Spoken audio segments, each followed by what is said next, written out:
fanompom-pivavahana ho an'Andriamanitra iombona antsika eto amin'ny onjam-peon'ny radio vaovao masoa. Fanompom-pivavahana anio tarihan'ny sampana sekolelady ao amin'ny FGM Ivandro Fraisana.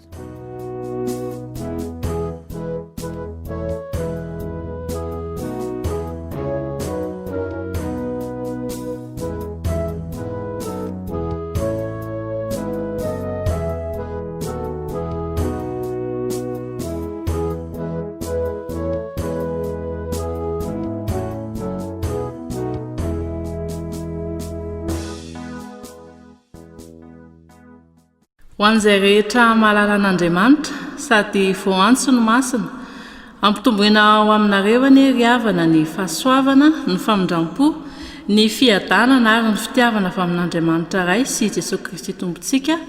Amen. Fanompom-pivavahana maraina iarahana amin'ny sampana sekolelady avy eto amin'ny FGM Ivandro Fraisana.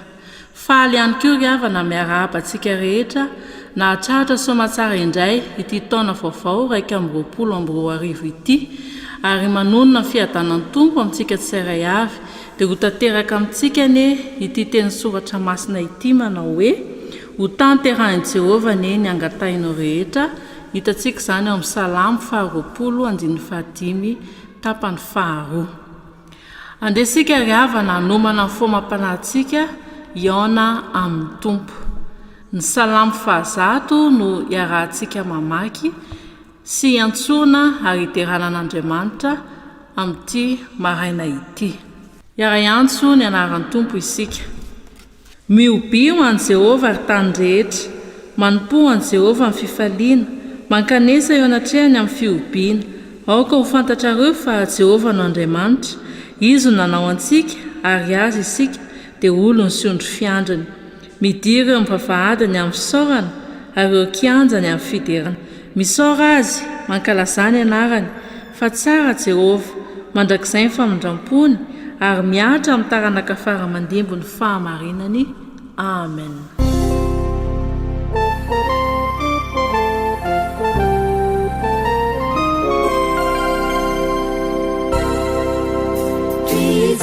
Jesus akaza mizaza kanefa panjaka malaza idera milana ranaure zahay vorieto izao isaotra sidera mandaza no atolotra ioanao isaotra sidera mandaza no atolotra ioanao.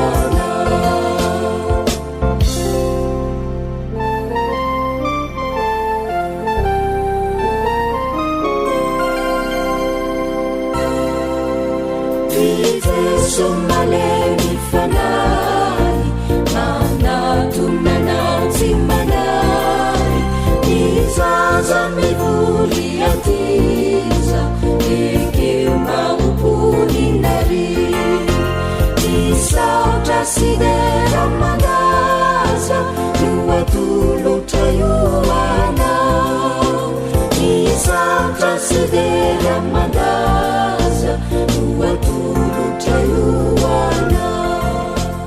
hivavaka isika. Endre zany afalianay ry Tompondriamanitray no ny soa rehetra nataonao tamin'ny fiainanay, indrindra raha mbola notahinao ny tsirairay avy ka afaka namakivaky somatsara ny taona lasa iny, ary mbola no ny fitahinao indray ka nitehirizinao zahay na hatra ity taona vaovao ity. Tompo, nitaominao izahay ka voataona, nosamborinao ka risinao. Tehirizo hatrany izahay mba ho eo aminao, ary manatrehanay fanahy masina fa maniry fantatra anao ny fanahinay. Tario izahay amin'ny zavatra rehetra ataonay mba ho fanomezam-boninahitra ny anaranao. Ankasitrao izao fanompoana masina tanterahanay izao. Tompo, ianao no terahinay amin'ny anaran'i Jesosy. Amen. Andriamanitra riavana dia manana ny sitrapony izay tsara sady ankasitrahana no marina, tia nomenantsika amin'ity maraina ity, koa enoy ampanajana ary eritrereto lalao-potsika izany. Hoy ny Tompo, izao ny jehovah andriamanitra ao izay nitondranao ny voaka avy tany Egipta tamin'ny tranona andevozana. Aza manana andriamanikafa fa izao ihany, izao izay izy hatr'izay ao mandrakizay. Sambatra izay mamaky sy miaino ny tenyity faminaniana ity ka mitandrina izay voasoratra ao anatiny fa hatombotra ny andro. Amen. Sambatra maitsomalana izay mandeha araky Jehovah, sambatra izay tanana ny teny fahavoneny ka mampiasa amin'ny rehetra. Amen. Maniriza Jesosy uzany izay manoa gady ampaherezonao odianao tokoa ry Jesosy taezay fa mbola kely saina tsy mahendry tsy mahal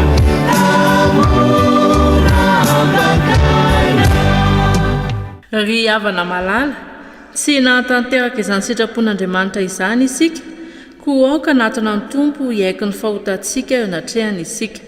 Tsarovy ry havana fa izay manafina fahotany tsy ambinina, fa izay mitsotra ka mahafoy azy no azo famindram-po. Hivavaka isika. Raha mahare izany didinao izany tokoa izahay Andriamanitra ao, dia miaiky fa tsy nahatanteraka izany velively. Diso teo anatrehanao izahay, tsy nitondra tena araka ny sitraponao izahay. Tompo, mifona aminao izahay. Araka ny fahamarinanao, ampionony aminay ny fahatezeranao, ary amindrao fo izahay. Andriamanitra, enoy ny fivavakay ka mamela heloka. Amin'ny anaran'i Jesosy mpamonjy anay. Amen.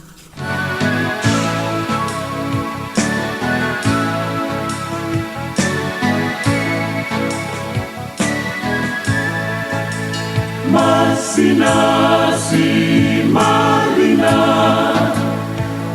ianao ritupuna amasinu iza mahuzana kau tuku zazakeli iza mamidafu amina. Ny Andriamanitra ivavahantsika ry havana dia andrafo, be fitiavana, mpamela heloka, koa raisampiifaliana sy amin'ny fanantenana ny famelan-keloka atolotry ny tompo ho antsika. Hoy ny tompo aminao hoe: satria izao no niraketan'ny fitiavany dia hamonjy azy aho, hanandratra azy ho any amin'ny avo aho satria mahalala ny anarako izy. Iantso ahy izy dia hamaly azy aho, ho eo aminy aho raha ory izy, hamonjy sy hanome voninahitra azy aho. Ho vokisako fahaela velona izy ary asehoko azy ny famonjeko. Amen.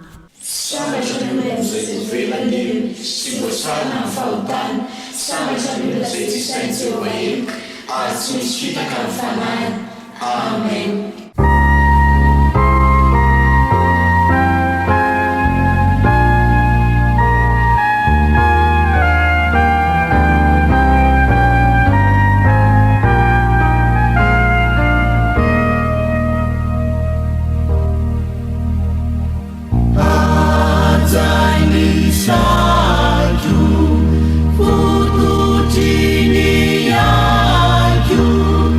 It's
aoka isika hiaraka anaiky sy anambara ny fanekempinoana kristianina izay resantsika ny fiangonana manerana izao tontolo izao. Minon'Andriamanitra tsy toa aho izay manao lanitra sy ny tany.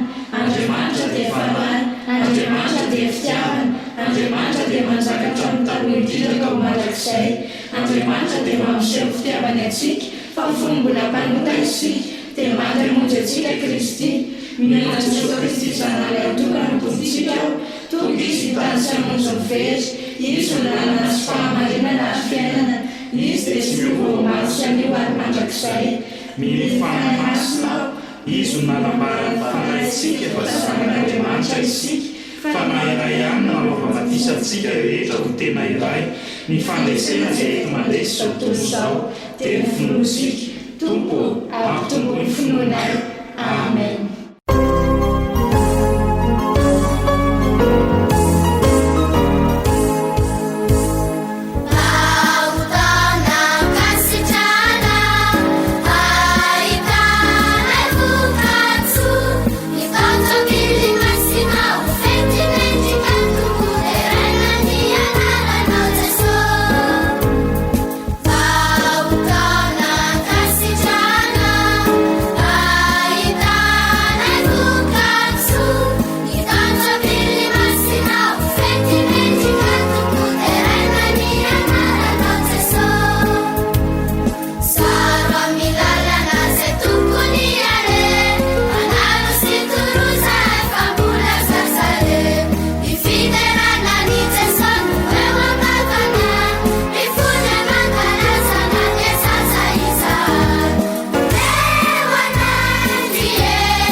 Dia faly miarabantsika ankizy sy tanora rehetra natratra izao fotoana izay natokana ho antsika izao.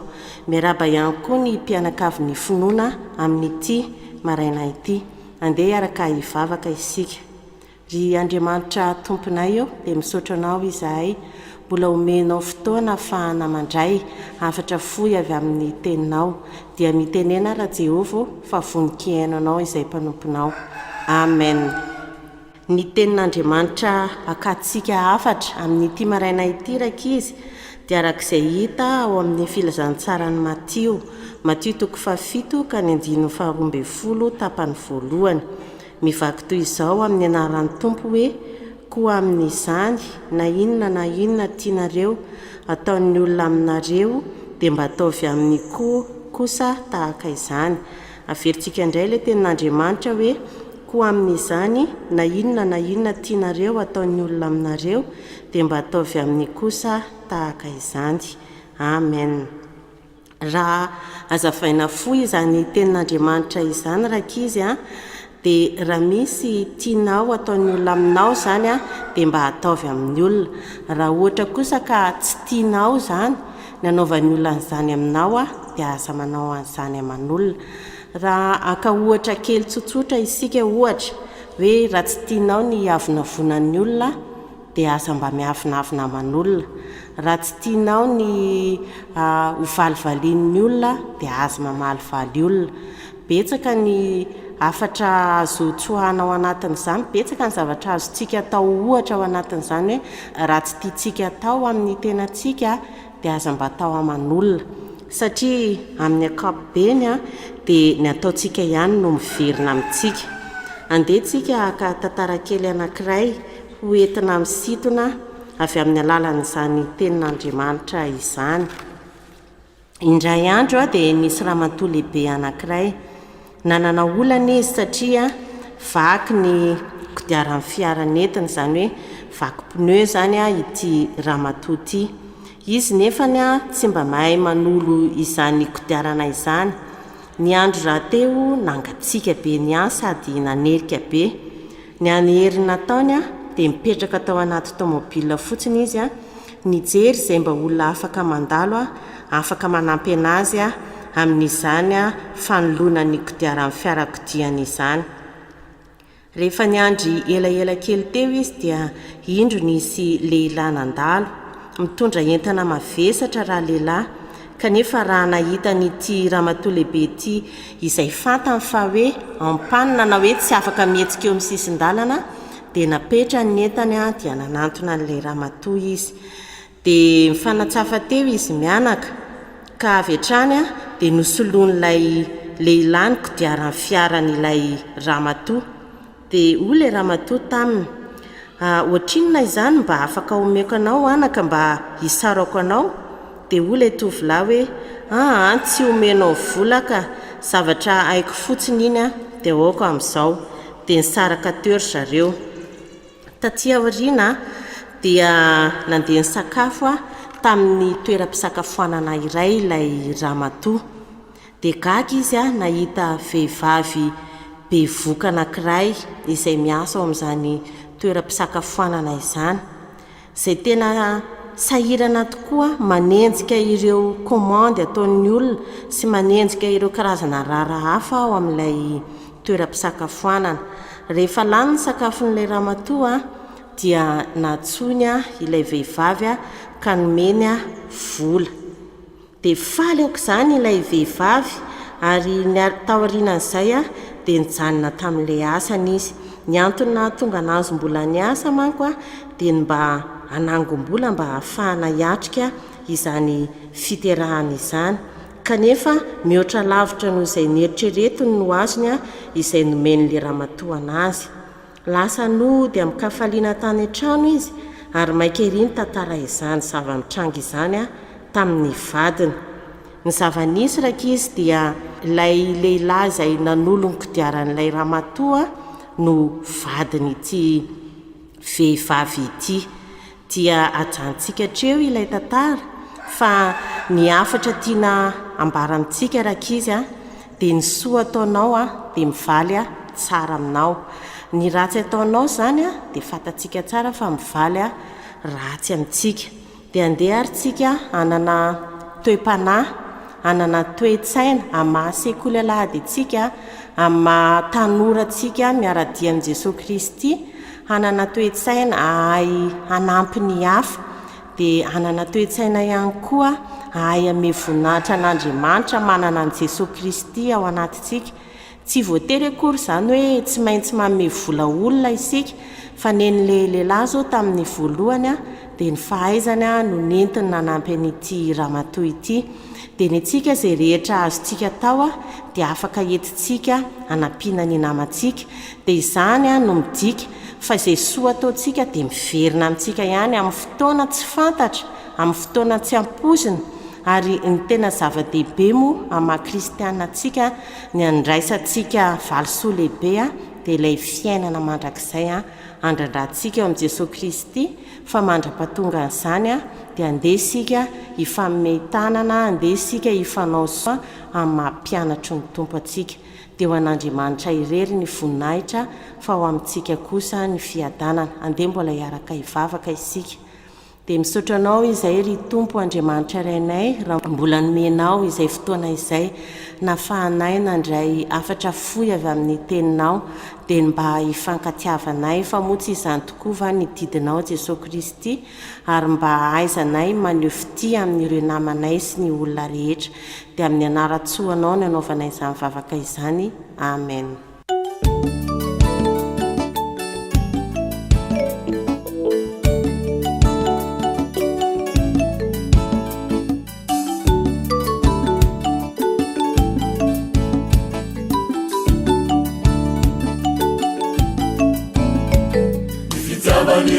Tsiri tatampoko ni anundrucha vuni fuku amuni.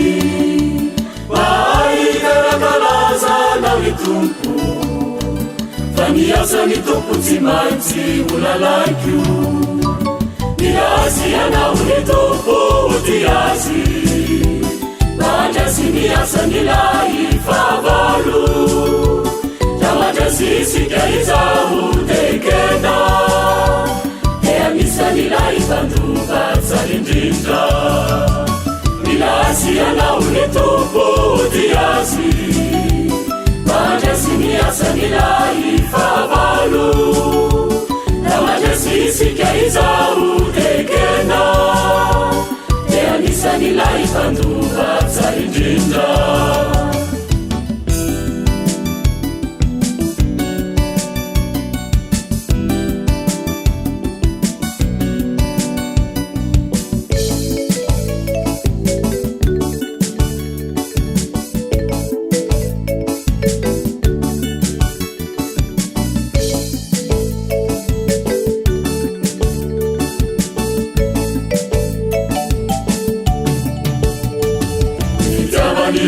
tsy tatampoko ianondro tragony foko ambony mahidarakalazanao ny tompo fa niasany tompo tsy maintsy olalako nilasy anao ny tompo ty azy mandrasy niasany lay favalo da mandrasy isika izaho tekena e anisany lay fandova tsara indrindra nilasy anao ny tompo ty azy mandrasy niasany lay favalo da mandrasy isika izaho tekena e anisany lay fandova tsara indrindra e anisany lay fandova tsara indrindra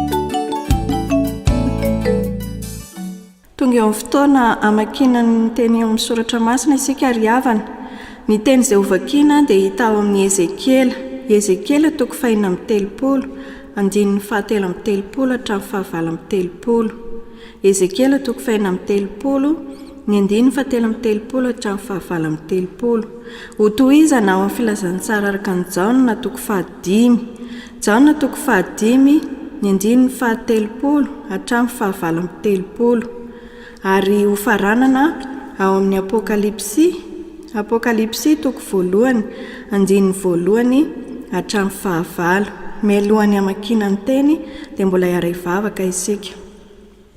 Ny Andriamanitra rainay mbola velom-pitsaranao ny fonay raha mbola afaka hamaky ny teninao ankehitriny, ny teninao izay mitondra fiainana ao anay, mitondra aina ary fahasalamana ao anay. Dia mangataka indrindra Tompo ny fanahinao masina mba hiasa mahery aminay tsairay avy, na mpanomponao ny hamaky ny teny izany na ny hitory ny afatrao aminay mpiainy, dia ny fanahinao masina no hiasa manan-kery ametraka ny teny ao am-bavan'ny mpanomponao ka tsy hilaza fa-tsy ny sitraponao Andriamanitra. Ary mangataka ihany koa ny fanahinao masina mba hiasa amin'ny mpiaino, mba hiandray sy hirakitra-po ny teninao izay hambaranao ankehitriny. Dia mitenena ary Tompo fa vonayananao izay mpanomponao amin'ny anaran'i Jesosy. Amen. Amin'ny anaran'ny Tompo, izao no lazain'i Jehovah Tompo. Amin'ny andro anadiovako anareo ho afaka amin'ny helokareo rehetra, dia ametrahako mponina ao amin'ny tanàna ary ahorina indray ny efa rava, ary asaina ny tany efa lao, fa tsy ho lao eo mason'ny mpandalo rehetra intsony izy, fa ho lazainy hoe ity tany efa lao ity dia tonga tahaka ny Saedena, ary ny tanàna efa foana sy lao dia misy mponina sady asiana manda. Ka dia ho fantatry ny jentilisa sisa manodidina anareo fa izao Jehovah no manorina indray ny efa rava sy mamboly izay efa foana. Izao Jehovah no niteny sady hatateraka izany.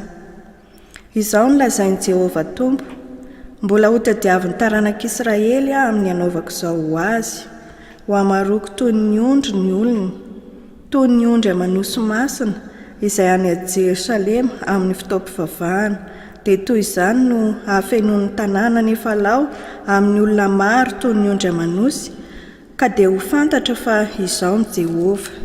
Raha izaho ihany dia tsy mahay manao na inona na inona, arak'izay reko no hitsarako, ary marina ny fitsarako fa tsy mitady ny sitrapoko aho fa ny sitrapon'izay naniraka ahy. Raha izaho no manambara ny tenako dia tsy marina ny fanambarako. Misy anankiray izay manambara ahy, ary fantatro fa marina ny fanambarana izay anambarany ahy. Ianareo naniraka tany amin'ny jaona ary nanambara ny marina izy, fa izaho tsy mandray ny fanambarana avy amin'ny olona, fa milaza ny zavatra izany aho mba ho voavonjy ianareo. Izy dia jiro mirehitra ka nazava ary nahafinaritra anareo ny nifalianareo vetivety tamin'ny fahazavany. Fa izaho kosa manana fanambarana lehibe noho Jaona, fa ny asa nomeny ray aho hovitaiko dia izany asa ataoko izany no manambara ahy fa ny rahany ray. Ary ny ray izay naniraka ahy, izy no nanambara ahy. Tsy mba harenareo ny feony na hitanareo akory aza ny endriny, ary ny teniny tsy mba mitoetra ao anatinareo satria tsy mino izay ny rahany ianareo. Ny fanambaran'i Jesosy Kristy izay nomen'Andriamanitra azy mba asehony amin'ny mpanompony izay zavatra tsy maintsy ho tonga faingana, ary naniraka ny anjeliny izy hanambara ny Jaona mpanompony izay nanambara ny tenin'Andriamanitra sy ny filazanan'i Jesosy Kristy dia ny zavatra rehetra izay efa hitany. Sambatra izay mamaky sy ny mihaino ny teny'ity faminaniana ity ka mitandrina izay voasoratra ato anatiny, fa hatombotra ny andro. Jaona mamangy ny fiangonana 7 an'izy ho aminareo nefa fahasoavana sy ny fiadanana avy amin'ilay ankehitriny sy taloha ary ho avy, ary avy amin'ny fanahy 7 izay ao anoloan'ny seza fiandrianany, ary avy amin'ny Jesosy Kristy vavolombelona marina, salamatoa amin'ny maty ary lehibe ny mpanjaka amin'ny tany. Ho an'izay tiantsika ka namahantsika ho afaka amin'ny fahotantsika tamin'ny rany, sady efa nanao antsika ho fanjakana, dia ampisorona ho an'Andriamanitra rainy. Ho azy any amin'ny voninahitra sy ny fanjakana mandrakizay. Amen. Indro izy avy amin'ny rahona, ary ny maso rehetra hahita azy, na dia izay nandefina azy aza, ary hitomany azy ny firenena rehetra ambonin'ny tany. Eny, amen. Izaho no Alfa sy Omega ho ny Tompo, Andriamanitra ilay ankehitriny sy taloha ary ho avy, dia ny tsy toa. Amen. Izay masonao manamasinana ny fahamarinana, ny teninao fahamarinana. Amen.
Ho aminareo anie ny fahasoavana sy ny fiadanana avy amin'Andriamanitra ray sy Jesosy Kristy tompontsika.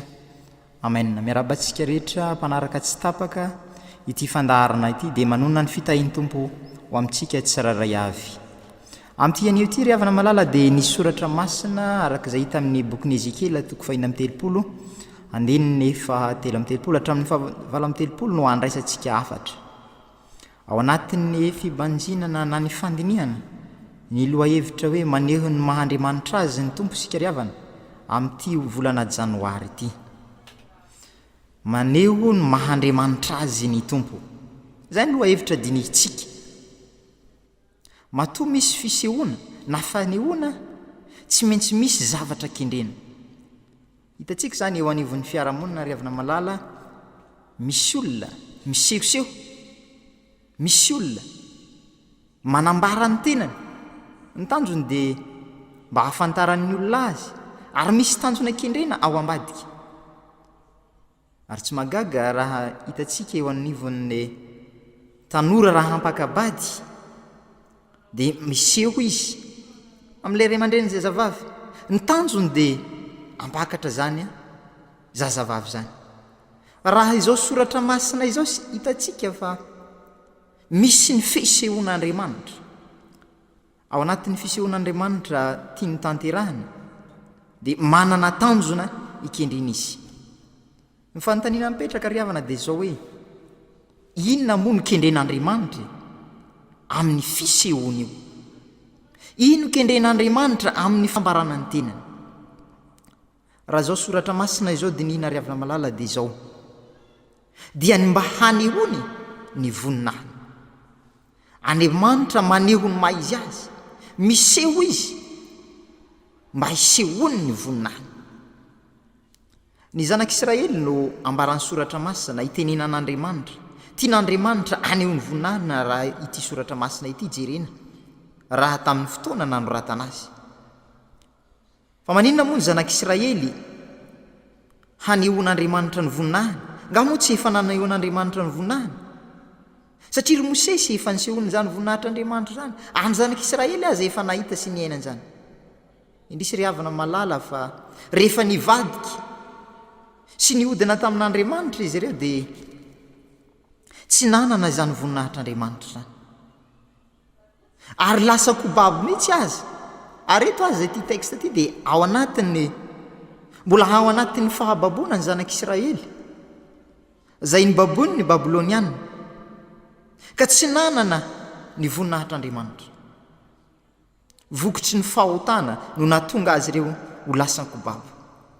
Raha mijeritsika eo amin'ny andininy 7:30 Andriamanitra mihitsy azy manambara fa ao anatin'ny fahotana izy ireo, miaina anatin'ny eloko izy ireo, ka manao antsoava Andriamanitra, mampanantena Andriamanitra ary mampahery azy rehefa amin'ny fotoana hisy andro, hisy fotoana hanadiovan'Andriamanitra azy ireo. Asehon'Andriamanitra zany ary tsy maintsy tanterahan'Andriamanitra zany mba hahitan'izy ireo ny voninahiny. Ny fahotana mantsy ry havana no tsy hananan'ny olona voninahitra no sady tsy hahitan'ny olona ny voninahitr'Andriamanitra. Ka mandray an-tanan'Andriamanitra eto hanadio, hanafaka azy amin'izany fahotana zany. Ary Jaona apôstôly amin'ny boky ny Apokalipsy dia milaza mihitsy fa io Jesô le Andriamanitra io no nanafaka azy ireo tamin'izany fahotana zany. Tsy tian'Andriamanitra ho takona ny voninahiny amin'ny olona zay efa nantsony sy ny fidiny ka tsy maintsy dioviny sy hafahany amin'ny eloka izy ireo.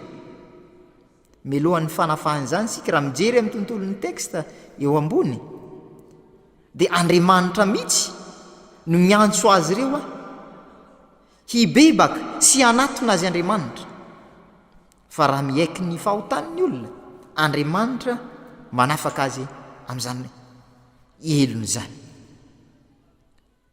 Asehon'Andriamanitra ny voninahiny amin'ny olom-bofidiny, amin'ny fanadiovana sy ny fanafahana.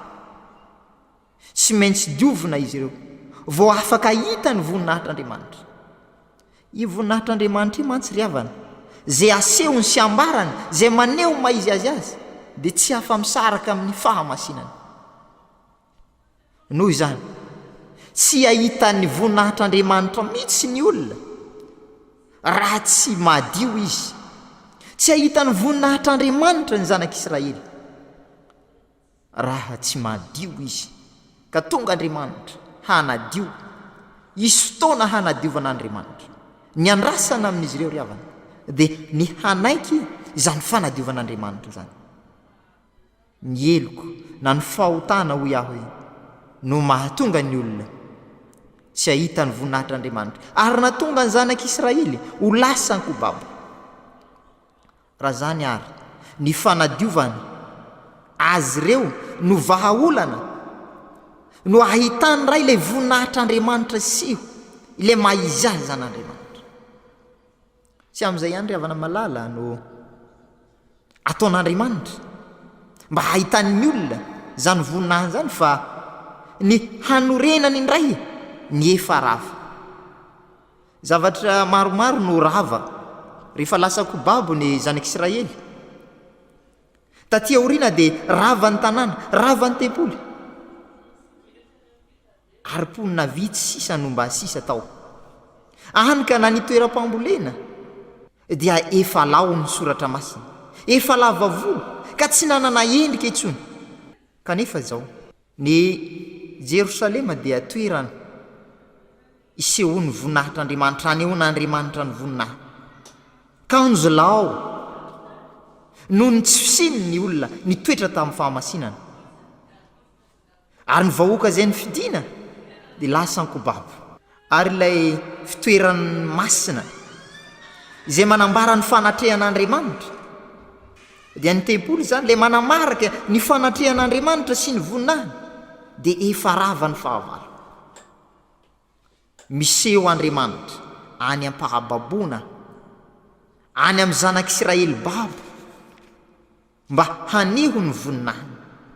Ary amafisin'Andriamanitra eto fa vonina izy amin'ny alalan'le fanamafisana ny manda, mba ahitan'ny olona rehetra izany voninahiny zany, fa ity fanjakana izay farava ity iorina indray. Andriamanitra maneho ny mahizy azy azy. Misy antony mahatonga azy anatanteraka zany, misy antony manery azy hanao zany, dia tsy inona fa ny mba isehoan'ny voninahiny. Ka ny tombony ho an'ny mino azy, ho an'ny mpanompon'Andriamanitra dia ny fanadiovana. Eny fa ahoriny ray ny efa rava. Ry havana malala, tsy miova eo Andriamanitra io, ka raha matsaro ianao ankehitriny efa tafalatsaka na ny aina tao anatin'ny fahotana babon'ireo fahavalo, dia vahaolana nomeny soratra masina mianso anao ny tompo fa misy andro hanadioviny ianao, ary tsy mangatak'androny amin'izany tompo. Fa raha voniny ianao hibebaka iaiky ny fahotana, dia Andriamanitra aneho indray, hamerina indray ny voninahiny ho anao, mariky ny tsy fivadihan'Andriamanitra ry havana, ny famerenany ny voninahiny aminao, aminao ntsika miny, ka nandrasana aminao ny fibebahany. Fa rehefa mibebaka tsika dia avelan'Andriamanitra ny helotsika, afahany amin'izay mahambabo atsika, ny eloka izay mahambabo atsika. Ny olona te hitany voninahitr'Andriamanitra miseho, tsy maintsy manaiky diovina izy. Ary raha tsapanao ihany koa ry havana malala fa miaina ao anatin'ny faharavana tanteraka ianao, dia any amin'izao fotoana fiandohan'ny taona izao dia miantso anao ny soratra masina, manome toky anao fa ilay Andriamanitra maneho mahizy azy azy io, maneho Andriamanitra tompo azy io, vonaneho ny voninahiny, ka hanangana sy hanorona indray ny fiainanao izay efa rava. Inona ny naharavanao? Tsy ny zavatra nandravanao no ho zava-dehibe, fa ny fanekenao ahorona Andriamanitra indray. Fa izy Andriamanitra dia vonina hanorona anao indray amin'izao taona vaovao izao. amin'izao fiandohan'ny volana vaovao izao mba hatonga anao isehony voninahitr'Andriamanitra, atonga atsika ahita ny voninahitr'Andriamanitra, fa ny voninahitr'Andriamanitra dia asehony amin'ny mpanompona mba ho fantatra sy ho hitan'ny olona rehetra. Zany ry havana no mitarika atsika hijery ny amin'ny manaraka, raha mipetraka ny fanontaniana hoe maninona moa Andriamanitra maneho ny voninahiny? Manana tanjona kendrena izy. Misy ny tiany atongavana. Ny tiany atongavana amin'izany dia izao hoe ny mba hafantarany olona rehetra, ny maha izy azy, ny maha Andriamanitra azy, ilay tompo. Miveriny roa ny teny hoe mba ho fantatra amin'ity soratra masina izay akatsika afatra ity. Eo amin'ny andininy fa 9:30 dia milaza ny soratra masina hoe ka dia ho fantatry ny jaintilisa manodidina, sisa manodidina, fa izaho no Jehova. Andininy fa 9:30 farany dia ahitana ihany ka dia ho fantatra fa izaho no Jehova. Eo anatrehan'ny fanehoan'Andriamanitra ny voninahiny dia ny mikeny reny mandrakariva, ny tanjony mandrakariva ao anatin'izany dia ny mba halalany ny olona azy, ahafantarany ny olona azy. Ka noho izany dia ny fanehoan'Andriamanitra ny voninahiny eo amin'ny mpanompon'Andriamanitra tsy mikendry ho an'ny olon-tokana, fa mikendry ho an'ny olona rehetra mba halalany ny olona azy. Raha ny teny fototra na ny teny Hebreo nakana ny teny dia ny heviny dia izao hoe mba hatonga ny olona iombo-mpiainana hanana fifandraisana aminy no tanjon'Andriamanitra ao anatin'izany. Ka Andriamanitra raha maneho ny maizy azy manambara ny voninahiny ho hitan'ny olona, manangana indray ny efarava, dia tsy inona akory fa Andriamanitra te ho fantatry ny olona, Andriamanitra te ampiombo-mpiainana amin'ny olona. Ary hitantsika izany tamin'ny fahatongavan'i Jesoa, Andriamanitra tonga hanome fiainana ho an'ny olona. Ry havana malala, anao izay manaraka tsy tapaka izao onjam-peo izao, ny antom-pisehon'ireny voninahitr'Andriamanitra izay tazanao na amin'ny fiainanao na amin'ny hafa, dia ny mba hitarihana anao hanaiky fa izy no tompo, izy no Jehova. Jehova mantsy dia midika hoe tompo. Ao anatiny ny fanehoan'ny voninahiny no hitarihana atsika hanaiky ny mahatompo azy. Ka rehefa fantatrao, hitanao, miariary eo anatrehanao izany voninahitr'Andriamanitra izany, tamin'ny nananganany sy nanadiovany na ny tenanao na ny hafa, dia eke no mahatompo azy, eke fa te hiombo-piainana aminao izy, te hanome fiainana ho anao izy, fa zany no antom-pisehoan'Andriamanitra. Eto ampamanranina ry havana malala, raha fitinina izay nambara tamintsika, tsy Andriamanitra te hisehoseho izy, fa Andriamanitra te hiombona amintsika, ataony izay ahafantarantsika azy, satria te hanome fiainana ho antsika izy, te hanome fiainana ho an'ny hafa izy, ka aseho ny voninahiny. Ka eo anatrehan'izany masina io voninahitr'Andriamanitra izay maneho ny maizy azy, mankahala fahotana, mankahala fahotana io, ka mety izy ianao hanaiky dovin'Andriamanitra. Fa raha manaiky dovin'Andriamanitra ianao, manaiky dovin'Andriamanitra isika, vonina izy anafaka atsika amin'ny eloka atsika. Fa ny eloka mahatonga atsika tsy hanana zany voninahitr'Andriamanitra, atonga atsika tsy hanana fiombonam-piainana amin'Andriamanitra. Mety zary hanaiky ny fahotantsika eo anatrehan'Andriamanitra, hiaiky ny fahotantsika eo anatrehan'Andriamanitra, ka arikoriko hankahala izay mendrikeliky ny fahotana rehefa nidovin'Andriamanitra ianao. Andriamanitra manadio anao dia vonina hanarina ndray ny efa rava teo aminao. Andriamanitra irery ny voninahitra. Amen. Misaotra anao zahay Andriamanitra no ny teny nomenao anay indray tamin'ity maraina ity, tehirizo aty anatinay izany.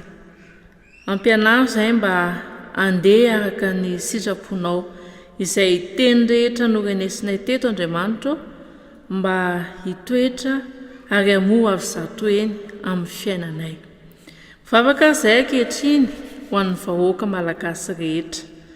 Mitondra mavaka manokana ho an'ity radio vaovao masoa ity izahay mba ho tahinao mandrakariva ny tompona andraikitra ny mpiasa rehetra mba ho tena fitaovana mahomby tokoa hanapariana ny filazantsaranao. Tahiry koa ny sampana sekoly Alahady manerana ny Madagasikara eto amin'ny sahany FJKM izay mampianatra ny teninao amin'ireo madinikao. Aza vela isy ho very ny ezaka rehetra izay atao amin'izany. Jereo ny tsy salama na any an-trano na any amin'ny toeram-pitsaboana, tendreo ny loharanona retin'ny tsirairay avy. Esoro ny fanaitainan'izy ireo Andriamanitra, omeo fahasalamana, hery tanjaka izy ireo.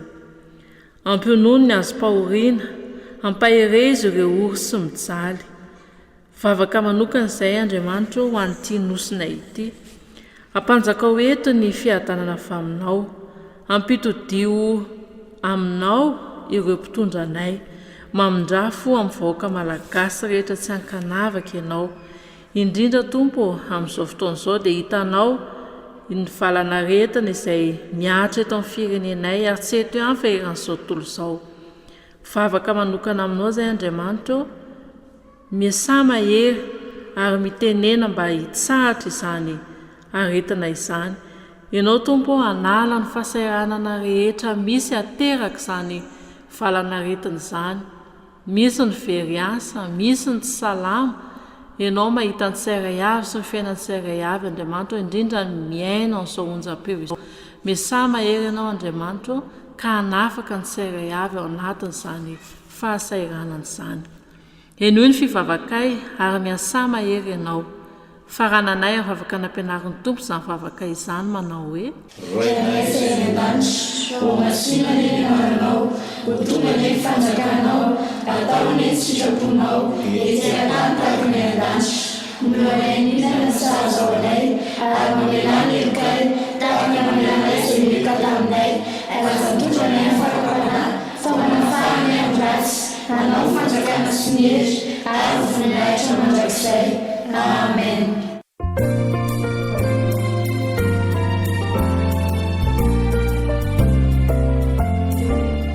Jesonu piandri tsara manolotra ny ainy, tsy mampizarazara ny onjiny lalainy, mahazo manantena feiza sanitari famonjena sifia kanana mandrakiza.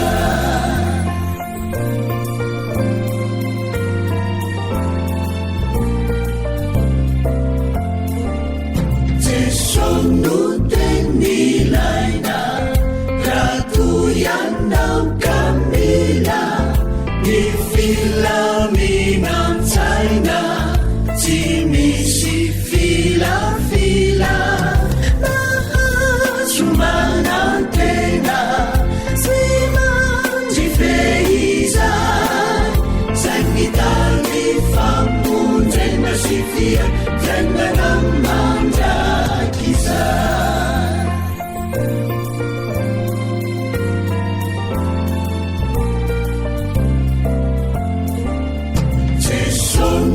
Tsy mandao fa miaro sy mitady, reondry melalao tsy ho latsaka ankany, mahazo manantena sy mandrifeiza, sanitary famonjena sy fiadanana mandrakiza.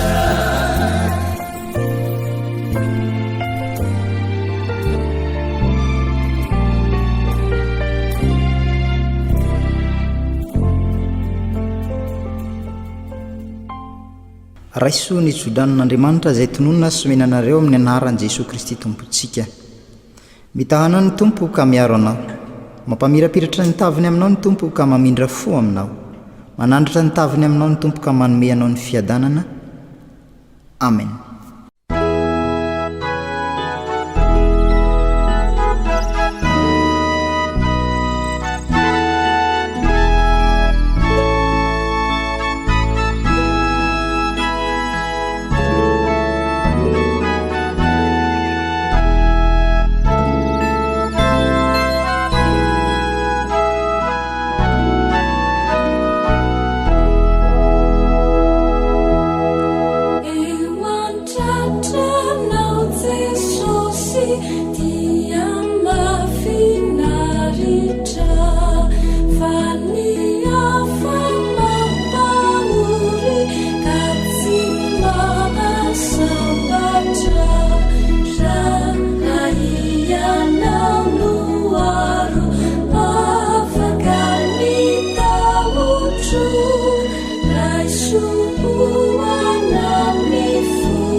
ho an'ilay mipetraka eo ambony seza fiandrianana sy ho an'ny zanak'ondry anie ny saotra sy ny aja sy ny voninahitra ary ny fanjakana mandrakizay mandrakizay. Amin'andray sy ny zanaka ary ny fanahy masina. Amen.